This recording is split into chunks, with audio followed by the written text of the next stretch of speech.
Tersesat. Oh tersesat. Astagfirullah. Assalamualaikum warahmatullahi wabarakatuh. Waalaikumsalam warahmatullahi wabarakatuh. Bertemu lagi dengan saya Treta Muslim dan sang protektor, the light of the darkness, the protector of pemuda tersesat. Tapi saya masih penasaran, apakah Anda juga protektor dari jin-jin dan setan? Makanya saya akan menantang Habib Ja'far nanti ikut fix serem. Jadi ciptaan terbaik Allah itu adalah manusia. Saya manusia saja bisa saya kalahkan. Apalagi cuma jin itu. Saya tiup nanti jin. Oke, nanti kita akan menonton fix serem episode Habib Ja'far. Oke, siap ya berarti ya? Takut sama jin, takut sama Allah, bro. Langsung. Oke, yaudah. Seperti biasa, kita ketemu lagi di Pemuda Tersesat. Dan kali ini saya sudah menghimpun pertanyaan-pertanyaan yang masuk ke YouTube, ke Instagram, dan di Twitter juga ya. Tapi boleh saya bacakan satu pertanyaan yang menggempur saya ini. Ya, ini sempat ramai juga ini ya. Iya. Silakan, Beb. Ini dari Ramdhani As'ad. Tersesat, astagfirullah. Bib mau tanya, kalau azanin orang mati pakai azan subuh, apakah akan bangun orang matinya? Maaf. Yang belum mati saja, azan subuh gak bangun. Apalagi yang mati. Iya juga ya. Orang-orang hidup azan subuh aja nggak bangun, apalagi yang mati ya. Iya, makanya. Jadi orang hidup yang nggak sholat subuh itu setara orang mati ya. Karena sama-sama nggak bangun gitu ya kan. Emang katanya paling susah kan sholat subuh. Iya, karena gini, dibilangnya kan as-sholatu khairum minan naum. Sholat itu lebih baik daripada tidur. Iya, tapi orang-orang yang tidur ini mungkin pikirannya iya lebih baik, tapi lebih enak tidur. Makanya dia tetap tidur. Anda memang di dunia enak, tapi di akhirat nanti Anda tertidur di dipan neraka bersama cokai. Lanjut sekarang yang benar-benar ini. Yang benar ya? Di jeda nulis, jadi tolong yang agak ya bengkok gak apa-apa, tapi sedikit. Tapi ada pesannya lah ya. Yes. Oke, ini ada pesannya nih.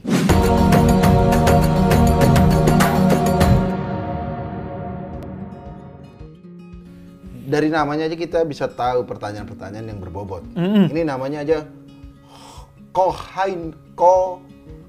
Hakoinul. Jadi mungkin nama-nama Islamin ya. Koinul.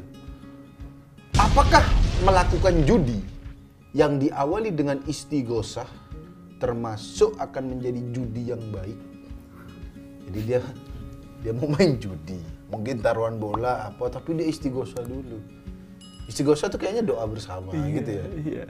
Berarti ini para penjudi ngumpul berdoa. Boleh nggak tuh? Saya istighosah itu seingat saya dulu waktu mau ujian nasional. Setelah belajar maksimal istighosah berdoa. Ini mau main judi. Iya. Ente sebagai al-habaib ternyata ujian nasional takut juga deh. Saya kira kalau orang-orang seperti Anda doanya salah-salah pasti diterima. Ternyata ada istighosah juga. Ada istighosah juga. Sampai ini nggak nyebar-nyebar SMS minta maaf tuh nggak? Oh enggak. Biasa ada. Oh itu minta maaf gitu? Enggak, saya nggak minta maaf. Ya kan? Ini biasa orang. Oh minta maaf dulu. Kayak mau mati aja. Kayak mau lebar. Lebih parah ya kayak mau mati. Mohon maaf semua saudara-saudara karena besok ujian gitu. Oh iya. Iya. Bahkan ada yang ke dukun atau ke apa gitu. tapi kalau Habib dulu pas UN ini juga ya? Enggak, saya nggak nyebar-nyebar itu. Enggak. Soalnya saya nggak punya HP. Alasannya itu. Tapi istighosah juga, maksudnya. Istighosah? Takut nggak lulus juga? Ya memang disuruh sama guru. Kayaknya yang takut nggak lulus gurunya. Nanti nama sekolah jatuh ini. Lebih deg-degan gurunya ya. Jadi istighosah itu biasa doa atau bermunajat. Iya, doa bersama untuk kebaikan. Untuk minta sesuatu yang minimal mubah lah, yang diperbolehkan. Ya. Minta keselamatan, minta kesuksesan. Tapi kalau minta kemenangan dalam judi. Gini, Mas. Khainul. Kemenangan itu adalah sholat. Hayya 'alas shalah, hayya 'alal falah. Mari sholat, mari menang. Nah, bukan main judi. Kalau dia mengerti makna itu, ya dia tidak akan main judi dari awal. Enggak ya, intinya Allah itu maha baik dan menerima hanya sesuatu yang baik-baik saja. Jadi, walaupun sesuatu itu baik, tapi kalau caranya tidak baik, itu nggak boleh. Begitu juga walaupun sesuatu itu caranya baik, tapi kalau tujuannya negatif, itu juga nggak boleh. Jadi harus sama. Jadi misalnya, senyum adalah sedekah. Benar. Itu kata Nabi. Senyum itu sedekah. Tapi kalau Anda senyum ke perempuan-perempuan yang bukan istri Anda, bukan siapa-siapa, tujuannya untuk menggoda, nah itu malah haram. Boleh, termasuk juga Anda assalamualaikum dengan tujuan menggoda. Jadi nongkrong terus godain ceweknya, assalamualaikum ukhti. Nah itu dosa lebih besar malah. Anda menggunakan agama untuk nafsu Anda. Cewek juga ada tuh. Assalamualaikum Ikhwan, mau nggak jadi imamku? Iya. Ada sih di anak pesantren gitu nggak? Iya, gue di pesantren gitu. Jadi assalamualaikum itu baik, tapi kalau digunakan kalau tujuannya untuk menggoda ya sama aja. Dan saya di pesantren dulu tuh, pesantren saya itu lab komputernya cuma ada di pesantren cowok.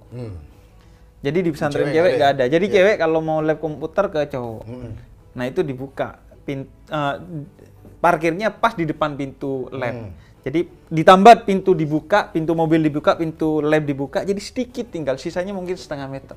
Tapi itu kalau udah ada rombongan cewek, kita nongkrong, ngeliatin. Jadi pas lewat setengah meter, kita nikmati. Alhamdulillah. Pemandangan segini doang. Iya, segini. Itu seminggu berapa kali tuh lihat gitu? Sekali. Ya Allah. Sekali, ya seminggu sekali. Udah setara komet anjir. Udah setara bintang jatuh. Kayaknya lebih sering bintang jatuh daripada cewek itu lewat ya. Iya. Selangkah itu. Tapi rezeki itu, durian runtuh itu. Tapi jadi di pesantren dulu ada lab komputer. Ada lab komputer. Isinya apa? Data-data Amerika. Maksudnya itu software-software kan dari Amerika. Iya. Oke, jadi tetap nggak boleh ya? Tetap kayak gitu boleh. ya. Termasuk nih sedikit lagi ya, mungkin nambahin ya. Berdoa untuk melakukan dosa. Jadi misalnya mau mencuri, aduh bismillah nih. Mau mencuri. Ada begitu. Gimana tuh? Tetap nggak boleh juga ya? Iya. Anda udah mau mencuri, bawa Allah lagi. Kayak misalkan kan minta izin gitu ya. Apalagi minta restu ya. Iya, kalau seharusnya Anda kalau bismillah itu nggak jadi. Nggak jadi mencuri. Makanya Anda harus tahu zikir-zikir yang tepat. Kalau mau mencuri itu jangan pakai bismillah. Astagfirullah. Biar gagal. Nah, astagfirullah. Nggak jadi dia nyuri. Kalau orang mencuri bismillah biar lancar. Ya Allah, restuilah pencurianku. Gitu. Itu pasti nggak bakal direstui dong. Nggak boleh berarti ya? Nggak boleh. Jadi buat koinul, sebelum Anda melakukan istighosah buat judi, Anda harus tahu judinya sendiri tuh nggak boleh. Oke?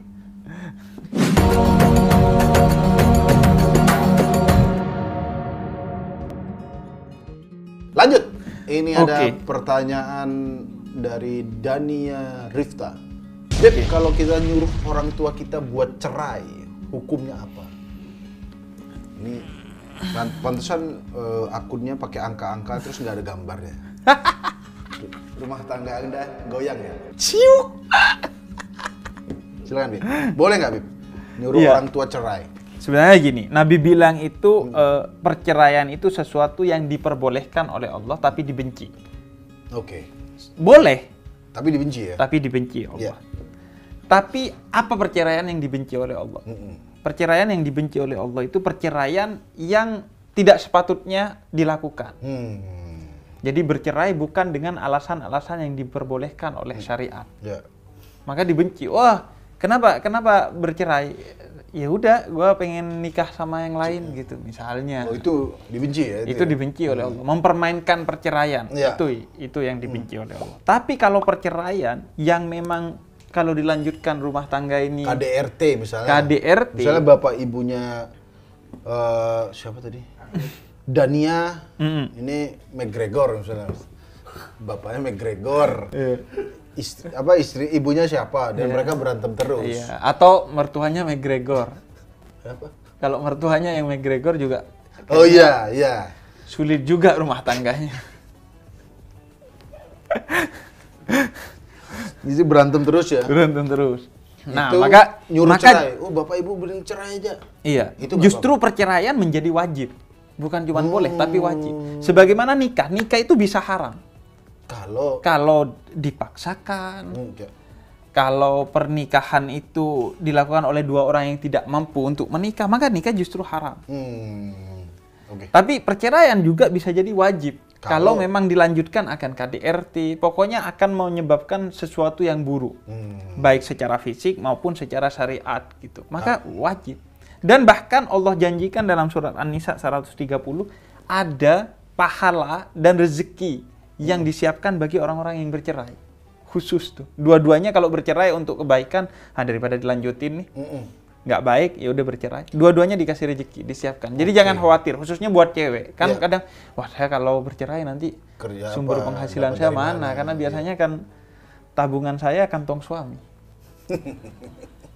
Biasa dari situ takut ya kalau bercerai. Allah janjikan dalam surat An-Nisa ayat 130 disiapkan rezekinya.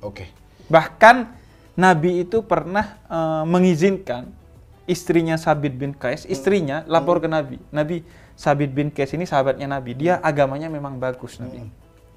Kemudian akhlaknya juga bagus. Tapi saya gak ingin melanjutkan pernikahan dengan dia karena tidak ada cinta. Ada yang bilang karena tidak ada cinta sudah. Ada yang bilang karena katanya dia gak suka sama Sabit bin Qais karena tampilan fisiknya dia gak cocok.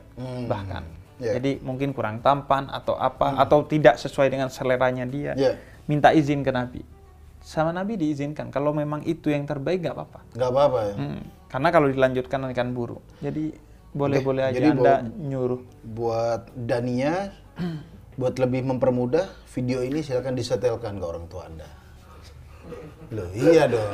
Maksudnya untuk memperkuat pendapatnya, ya kan? Tapi tergantung. Ini dari mana video pemuda tersesat? Ya, pemuda tersesat. Anda ya kan? Takutnya orang tuanya masih denial loh, padahal udah biru-biru. Kami baik-baik saja kok, Nak. Oke, silakan. Itu jalan yang itu jalan yang terbaik. Kalau itu jalan terbaik. Nah, lanjut pertanyaannya dari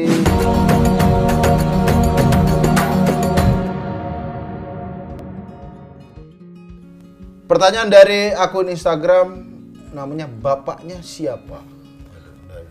Nama akunnya aja udah aneh. Bet mau nanya, setiap orang yang mau pindah agama, apa ada form pengunduran diri? Ini agama bukan kerja di Indomaret, mohon maaf. Ya kan? Kenapa ada formnya? Kalau di Islam nggak ada kan form-form. Atau masuk Islam juga kan nggak pakai form harus. Sebenarnya masuk Islam itu ya kuncinya satu. Apa? Syahadat aja. Syahadat. Bahkan kalaupun tidak pakai saksi itu diperbolehkan oleh ulama. Jadi membaca 2 kalimat syahadat selesai. Idealnya sih disaksikan 2 orang laki-laki sebagai saksi. Kalau laki-laki 2 orang saksi. Agar orang nanti tahu gitu kalau tiba-tiba orang ini masuk masjid gak digebukin. Anda ngapain? Melecehkan sholat Anda. Kenapa sholat? Anda kan non-muslimnya. Harus ada saksi. Mengintai ya? Takutnya digigit. Iya. Nah jadi memang tinggal syahadat doang. Makanya saya aneh kalau ada orang nggak masuk Islam itu. Padahal itu gampang. Nggak usah sekolah-sekolah. Apalagi sekolah di hari Minggu. Bisa minggu libur malah sekolah. Dan nggak perlu harus basah-basahan.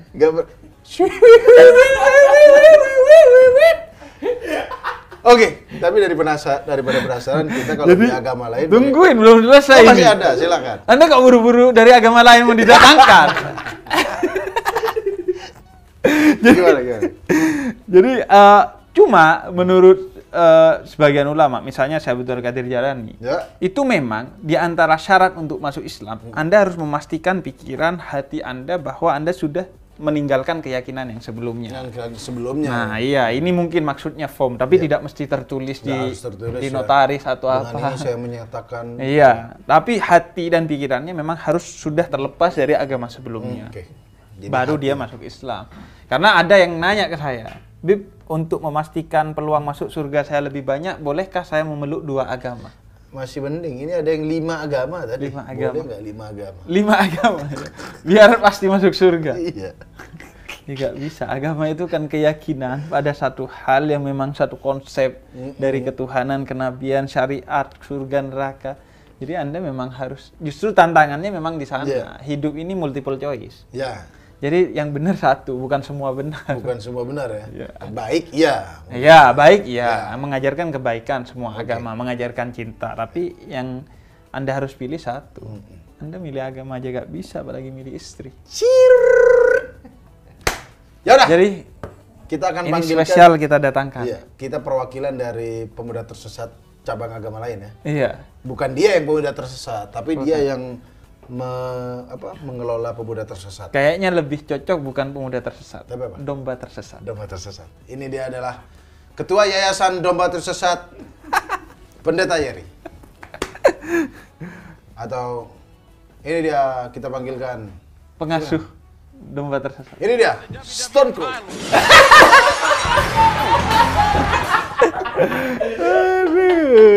Selamat sore Bang Yeri. Serius. Ya, kita tadi lagi ngobrolin kalau pindah agama itu harus form pengunduran diri nggak gitu. Kalau di agama Kristen, kalau mau masuk Kristen tuh harus pakai form, atau keluar dari Kristen pakai form gitu nggak sih? Enggak sih. Jadi kalau di Kristen tuh ada namanya pengakuan iman, sama sih kayak kita Syahadat mengaku. gitu. Ya. Kalau sama kenapa gak Islam aja? Gitu. Enggak kan? Itu terlalu hard selling kita. Nanti kita kenalin masakan Arab dulu. Sisa baru. Lanjut Bang. Iya, paling buat administrasi aja kan kalau itu ya. Iya, negara ya, Bang. Iya. Misalnya dia pindah KTP. Nah, kalau dari Kristen keluar sebenarnya juga nggak ada kayak surat pemecatan, nggak ada. Justru bahkan kalau di ajaran Kristen tuh orang yang keluar dari Kristen tuh ya nggak boleh dibenci, apalagi dimusuhin. Misalnya anaknya pindah agama gitu, ya dia tetap harus anggap anaknya nggak dicoret dari warisan. Jangan kayak Anda, gitu. iya, jangan Anda bikin grup WhatsApp sendiri yang nggak ada dianya. terus nggak aktif gitu. Ya gitu sih. Kalau masuk Kristen, Bang. Iya, masuk Kristen. Kalau masuk Kristen maksudnya apa aja syaratnya, Bang? Pengakuan iman aja. Oh, kayak syahadat aja. Pengakuan iman aja. Iya, pengakuan iman tuh nggak kan di baptis. Ah, itu biasanya langkah selanjutnya. Oh, tapi bukan syarat, maksudnya itu ya. Tapi pengakuan iman aja itu sudah cukup. Wah, dia juga gampang, Bib. Iya. Ayo permudah lagi syarat-syarat. Kita harus lebih mudah lagi. Pengakuan iman dan baptis itu adalah ritualnya dan bukan syarat utamanya gitu. Iya, kalau di Islam misalnya mandi besar, mandi tobat setelah masuk Islam tuh sunnahnya mungkin setelah syahadat. Syahadat itu sudah berarti dia masuk Islam. Nah, setelah itu misalnya kayak berwudu, mandi. Sama kalau di Kristen gitu, habis itu baptis, pemuritan, mengenali ajaran kayak gitu. Cukup banget. Saya takut jadi jangan ini kebongkar, akhirnya ikut mereka. Diikuti. Oh, jadi begitu, Pak. Iya. Sama kalau di Islam juga administrasinya aja, kalau yang di KUA itu administrasi aja buat ganti KTP. Iya. Nah, ini saya ada banyak pertanyaan juga nih, Bang Yeri. Bib, kalau kita nih yang menumpang sholat di gereja tidak apa-apa, ya kan? Malah orang mungkin wah toleransi, tidak akan ada masalah. Tapi apabila Bang Yeri yang beribadah numpang di masjid kita, jangan kan di masjid. Bang Yeri dan teman-teman beribadah di rumahnya saja, di ruko, di rumah dibubarin. Jadi tolong kepada teman-teman umat Islam, sebenarnya tidak apa-apa menumpang di gereja. Tapi kan masjid, musola, semuanya ada. Di pom bensin, rest area, semuanya ada. Sedangkan gereja di tempat orang Kristennya sendiri tidak ada. Apalagi di rest area. Apabila sebuah rest area ada gerejanya, sudah pasti rest area murtad. Tidak ada yang mau berhenti di rest area itu. Sebenarnya yang ada itu adalah Kristen area. Bukan rest area. Jadi, tapi juga kalau di mall, saya mau protes. Kalau di mall, gereja di atas, masjid di basement. Musola di basement sempit, panas. Saya panas dan biasanya kayak kena bau-bau AC yang keluar itu pembuangan. Itu dari gereja lagi pembuangannya. AC-nya gereja ngarah ke masjid. Jadi, dan memang, nah ini Rin, bahwa orang-orang itu yang kacau-kacau itu, semua itu justru menghina Islam. Karena kalau Nabi itu mempersilahkan Kristen Najran, bukan hanya berkunjung di masjid Nabi, tapi untuk beribadah. Jadi sekelompok orang Kristen Najran itu pernah datang ke Nabi untuk mendebat Nabi bahkan. Untuk mendebati Nabi, dan Nabi mempersilahkan masuk ke masjidnya, dan ketika waktunya ibadah, mereka minta izin ibadah, dikasih ibadah. Padahal ini datang nggak baik-baik, dia itu mau mendebat Nabi ya? Dan sikapnya kurang baik pada saat itu. Tapi Nabi mempersilahkan untuk datang beribadah. Jadi beribadah di masjid bagi non-Muslim, mau itu Kristen, Hindu, Buddha, apapun itu boleh. Boleh ya? Boleh. Ya udah. Tapi itu adalah contoh dari Nabi Muhammad aja, seorang nabi ya, Nabi Muhammad panutan kita, ada orang menumpang ibadah di masjid Nabi dipersilahkan. Dan masjidnya Nabi itu masjidnya masjid, artinya sholat di masjidnya Nabi itu ada pahala khusus. Artinya dia masjid termulia lah kalau dalam Islam. Jadi, dan sekaligus justru suasana yang seperti ini, penuh canda, penuh tawa di tengah perbedaan, ini menunjukkan kemesraan justru. Jadi meskipun pendeta kita. Habib ya tetap bisa bercanda-canda ya? Bercanda-canda, tanpa tersinggung. Tanpa tersinggung. Iya. Meskipun satu sama lain deg-degan. Dakwah mana yang lebih baik? Nah, kalau begitu terima kasih Bang Yeri. Tungguin dulu. Tungguin dulu. Ada apa? Ini kayaknya kurang lengkap. Kurang lengkap. Kita kurang lengkap, jadi kita sempurnakan dengan yang paling tidak sempurna. Ya itu dia. Ini dia. Zulumat, silakan Zulumat masuk, ngumpul aja. Nah, ngumpul sebelah ini seperti komunitas tato ya. Selamat sore teman-teman. Ada apa ini agama samawi ngumpul-ngumpul? Lo bener dong, saya bener. Pergi ada? Gue bener. Sudah kumpul-kumpul ngobrol-ngobrol mesra, belum tentu ada yang bener juga. Enggak, tapi maksud saya ini kita perlu gini-gini, Beb. Perlu gini-gini. Kita perlu gini-gini.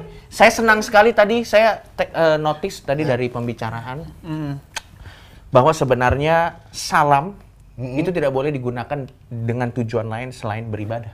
Oke. Hanya boleh. Nangkep juga deh. Wah, saya dengar. Nah kan, tapi daripada Anda ribet, mending tidak usah salam sama sekali. Seperti saya nih, kalau orang sains kan, kalau kan assalamualaikum kita nggak tahu misalnya shalom gitu tidak. Kalau orang sains, selamat pagi mikroorganisme kita gitu. Selamat pagi partikel-partikel kita gitu. Tapi saya senang sekali ada di sini. Kita tidak senang ada Anda. Tapi saya ada pertanyaan. Boleh. Apa? Tumben. Habib lu nanya. Enggak, ini kan saling kenal, saling bertanya. Jadi ini kan masjid rumah ibadah saya, gereja rumah ibadah dia, dan kita boleh saling berkunjung. Nah, kalau Anda ini gimana? Anda kalau beribadah di gimana? Gramedia katanya dia. Ayo, mau bertanya apa itu? Jadi boleh nggak kalau kita numpang ibadah di rumah ibadah Anda? Silahkan dengan senang hati. Dia nggak punya rumah ibadah, rumah dia. Gramedia itu kata satanis dia, bro. Enggak, dengan senang hati. Kalau orang misalnya lagi main ke rumah saya, pengen sholat, silahkan dipakai. Paling nanti kiblatnya disalah-salahin. Mas saya sholat nggak tenang. Itu kamu ngadep Rusia. Ayo mau nanya apa itu? Kiblatnya ngadep NASA dia. Waduh. Atau kalau misalnya ada teman-teman Kristen ingin ke tempat saya, silakan. Iya. Atau menginap di kamar saya dan pasang salib, silakan. Mana pertanyaan? Udah. Jangan jadi nanya. Tidak ada. Dia cuma pengaco aja. Pergi. Ya udah. Kalau gitu terima kasih sudah menonton Pukul Tersesat. Tersesat. Astagfirullah. Wassalamualaikum warahmatullahi wabarakatuh.